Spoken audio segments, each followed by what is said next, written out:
In 1950, a committee representing 17 nations declared Albert Schweitzer Man of the Century. 2 years later, in 1952, he won the Nobel Peace Prize. Albert Schweitzer was considered a multiple genius, a man of many talents and abilities.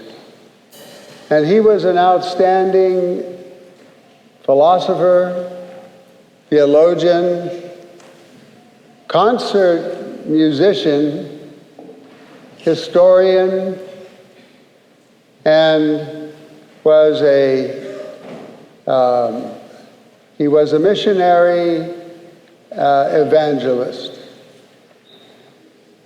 With all of these achievements, though, the most important thing about Albert Schweitzer was not what he accomplished in this area, but rather his faith.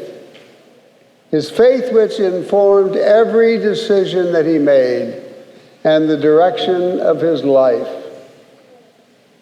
When he was 21 years old, Schweitzer decided to spend the next 10 years devoted to the arts and sciences. And then at the age of 30, he said that he was going to spend the rest of his life in service of the poorest of the poor, in some direct kind of service. And so at the age of 30, he wrote a letter to his family and to some of his closest friends.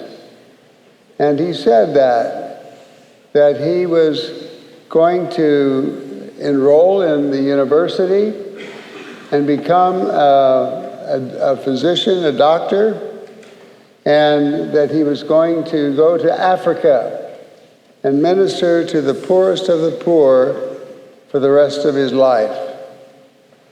Well, now his family reacted pretty negatively to all of this, as well as some of his closest friends.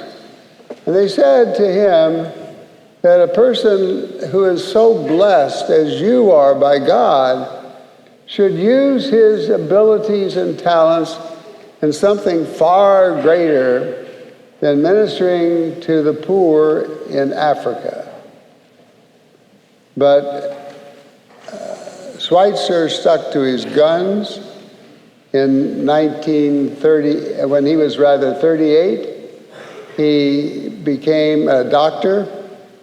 And when he was 43, he left for Africa and established a hospital on the outskirts of a jungle.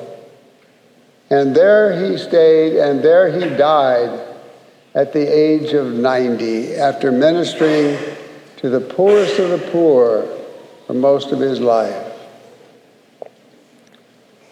Well, now, what was the motivation for Albert to leave a life of luxury and fame, no doubt, and give his life for the poor? It was truly his faith that informed every decision. When asked why he did this, he said, well, it was partly because of his meditation on the gospel that we have read here today, the gospel of Lazarus, the poor man, and the wealthy man. And so he said, I found it inconceivable that I should live a life of luxury while there are so many people with nothing, absolutely nothing. So that brings us to our gospel today. And we might ask, well, what was the sin of the rich man? The rich man who was in a place of torment after his death. What was his sin? Well, he didn't abuse Lazarus. He didn't call the police on him and run him off his property. He didn't call him names or anything like that. But his sin, the sin of the rich man, was that he did not see Lazarus. Lazarus who was at his doorstep. Lazarus who was covered in sores. Lazarus who was hungry. Lazarus who had nothing.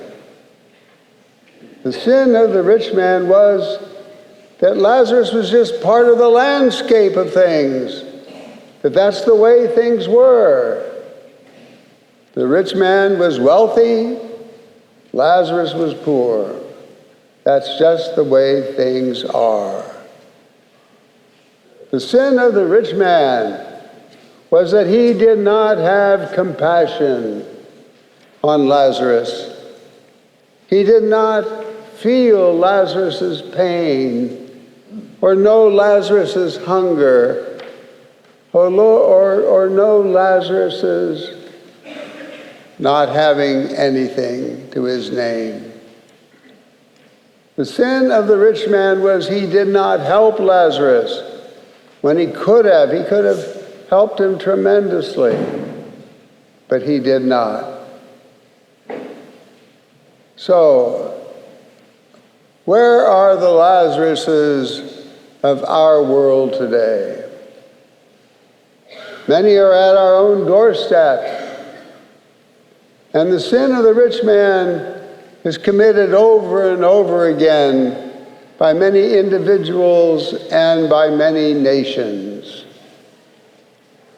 Where is the rich man? Where is Lazarus today? Lazarus is in the veteran, the man who has PTSD and can't find a life for himself. Lazarus is in the homeless of our own city. I know a lady, a friend of mine, who every day makes up about 100 meals for the homeless in our city. And then she takes all of this to them. Every day of her life, she sees Lazarus, and she has compassion, and she does something about it.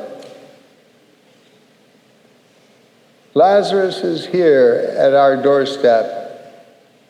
We fail to see him sometimes, but he is there. I'd like to share with you a little prayer that I entitled Lazarus. Lazarus was here, full of sores, hungry, a casualty. I didn't harass or hate him. Him I did not see. He was poor, like so many more. What was I to do? It's the way it is, after all. They'll always be with you. Why was he poor and destitute? The shape that he was in? Was it his fault? Was it his fate? Was it caused by his sins? Don't look at me. I didn't see. I did not cause his grief. Why blame me? I didn't know. He might have been a thief. Lazarus is here with us still. See him in the other, the one who is different from you. Lazarus is your brother.